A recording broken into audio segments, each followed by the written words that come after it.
In case of a high venous pressure alarm, even if the root cause has been solved, the alarm can only be reset if the venous pressure falls below 350 millimeters of mercury. Do not press the blood pump or the therapy button on the bottom right corner of the screen. Make sure the hydrophobic filter connected to the venous pressure sensor connector is dry.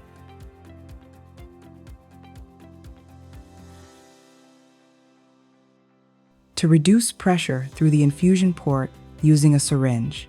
To release the high venous pressure within the circuit, locate the infusion port of the venous chamber with blue clamp and blue cap. Ensure the blue clamp is closed. Remove the blue cap.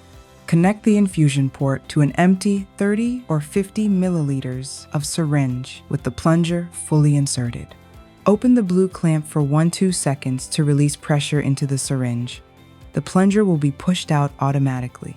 Close the blue clamp when the plunger reaches approximately 10-15 milliliters. Check the venous pressure displayed on the screen. If still above 350 millimeters of mercury, open the blue clamp again to release more pressure into the syringe. Close the blue clamp once the venous pressure falls below 350 millimeter Hg. Press Reset Alarm. The blood pump will restart automatically. In case there is blood in the syringe, it shall be returned. Press the patient care icon at the right edge of the touch screen. Open the blue clamp. Push the plunger all the way in to return blood to the venous chamber. Air infused into the venous chamber will be removed by automatic level regulation. Close the blue clamp and disconnect the syringe.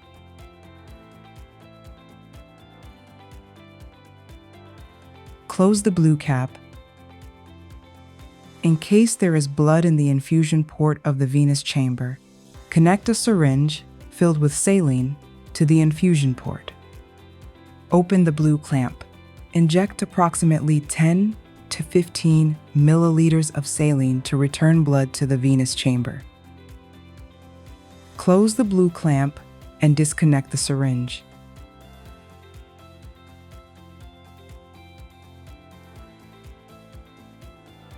Close the blue cap, deactivate patient care mode.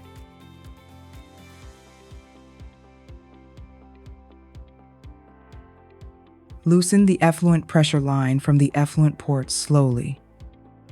The venous pressure displayed on the screen will decrease. The fluid level in the effluent chamber will increase. Tighten the effluent pressure line to the effluent port. Once venous pressure has fallen below 350 millimeters of mercury, press Reset Alarm. The blood pump will restart automatically. Check the fluid level in the effluent chamber.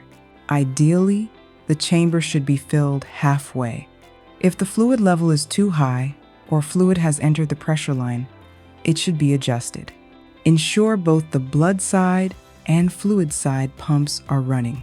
Press the level regulation button in the functions menu. Use the arrows to decrease the fluid level in the effluent chamber. Ensure the level in the chamber is not too low, as air in the effluent line may lead to false blood leak alarms.